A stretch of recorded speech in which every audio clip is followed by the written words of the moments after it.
Welcome to Mr. Wizard's Workshop, episode number 22. 22 episodes. Yay, me. This week's episode is Multitasking is a Lie. It's actually a big fat lie. It usually goes something like this. Multitasking is a good thing. I need to do more of it, or I'm great at multitasking and it makes me so much more productive. The idea is simply bullshit. This is one of the 6 big lies from the book, The One Thing. In last week's episode, The One Thing Question, also known as the focusing question, I described and explained how to use the focusing question from the book, The One Thing, to make the best decisions about what to focus your limited time and energy on and what actions to take to make the fastest progress in growing your business. I also promised to dive into some of the other excellent content in the book. I'll post the link to last week's episode in the description of this week's episode.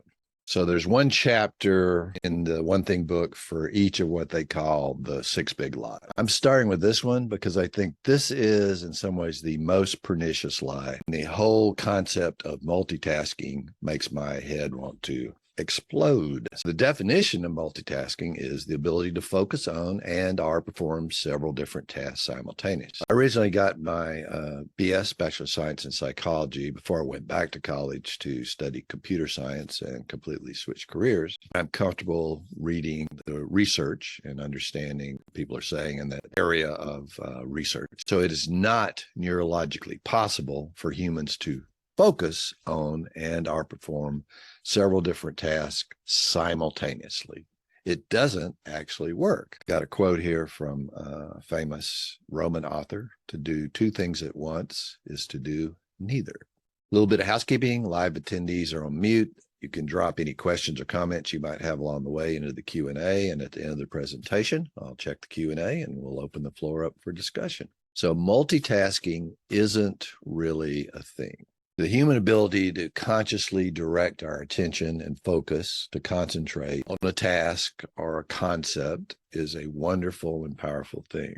But by definition, concentration means the ability to focus on one thing for a continuous period. There is indeed a lot of research which confirms that humans can't really focus on and perform 2 cognitive tasks at the same time. What's actually happening is we're switching our attention back and forth between the 2 or more tasks, and we perform much worse when we try to do that. So picture me putting air quotes around the word multitasking and sneering the rest of this presentation anytime I say multitasking. So because the human brain cannot fully focus when attempting to multitask, people take longer to complete tasks and are predisposed to a lot more errors when they attempt to do it. When you attempt to complete many tasks at one time or alternate rapidly between them, errors go way up and it takes far longer, often double the time or more, to get the jobs done. This is primarily because the brain is compelled to restart and refocus over and over. And in the interim between each exchange, the brain makes no progress whatsoever. Therefore, multitasking people not only perform each task less effectively, but also lose time in the process. In addition, task switching burns more energy. It comes with a biological cost, energy consumed. It ends up making you feel tired much more quickly than if you just sustain your attention on one thing. For the average adult in a resting state, the brain consumes about 20 to 25% of the body's total available energy. And cognitively difficult tasks bump that up even more. So if you add the overhead of task switching, you are dumping your limited and precious life energy down the drain. Research also shows that in addition to slowing you down, multitasking temporarily lowers your IQ. There was a study at University of London that found that participants who multitask during cognitive tasks experience IQ score declines that were similar to what you would expect if you'd smoked marijuana or stayed up all night. So IQ drops of 15 points for multitasking men lowered their scores to the average range of an 8-year-old. I'm guessing that women have a similar number. The IQ of an 8-year-old. Think about that the next time you're working on an email to a client while participating in a Zoom call or scanning for likes on Facebook.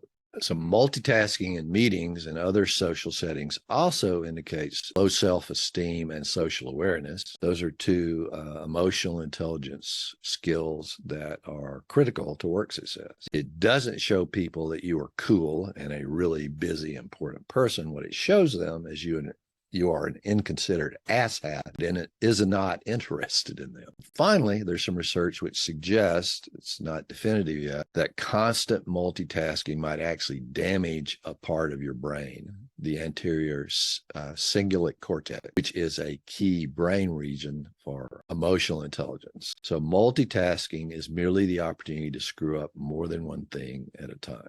This last quote comes from Clifford Nass, Dr. Clifford Nass, who did a lot of research in this area. High multitaskers are suckers for irrelevancy. They were just lousy at everything.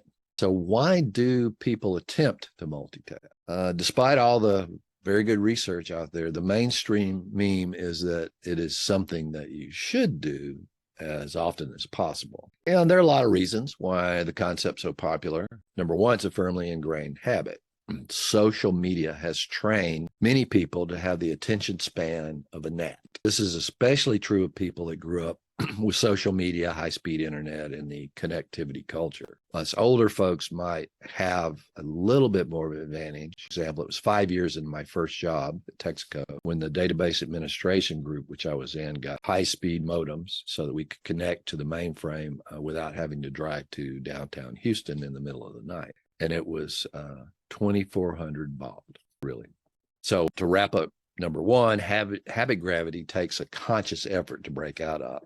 Related to number one, it creates a dopamine addiction feedback loop, which is rewarding the brain for losing focus and for constantly searching for external stimulation. The prefrontal cortex has a novelty bias, meaning that its attention can be easily hijacked by something new unless you get really intentional about how you work. And some people think it demonstrates they're important, busy, and successful people who are getting their shit done. They think it's part of their identity. It's stressful, and counterintuitively, you can become addicted to the stress hormones like cortisol. That's a common pattern for workaholics. And many people think that work should be hard and stressful. And if it isn't, then you aren't doing it right. The results of a 2020 study suggested people typically have more than 6,000 thoughts per day. So if a change in thought about every 16 seconds is a potential invitation to change direction, we're continually tempted to try to do too many things at once. While working on one thing, we're literally only seconds away from thinking about something else we could be doing. Final quote I have for you is from poet laureate Billy Collins. We call it multitasking, which makes it sound like an ability to do lots of things at the same time. A Buddhist would call that monkey mind. And finally, people do it because they don't know how to do things differently, which brings us to your action item for the week. Number one, resolve to spit on the concept of multitasking and roll your eyes if someone uses the term in your presence. And more seriously, number two, put a Post-it at your work area with some affirmation that reminds you of the importance of focus. I gave you 4 or 5 to choose from, but if there's something else out there.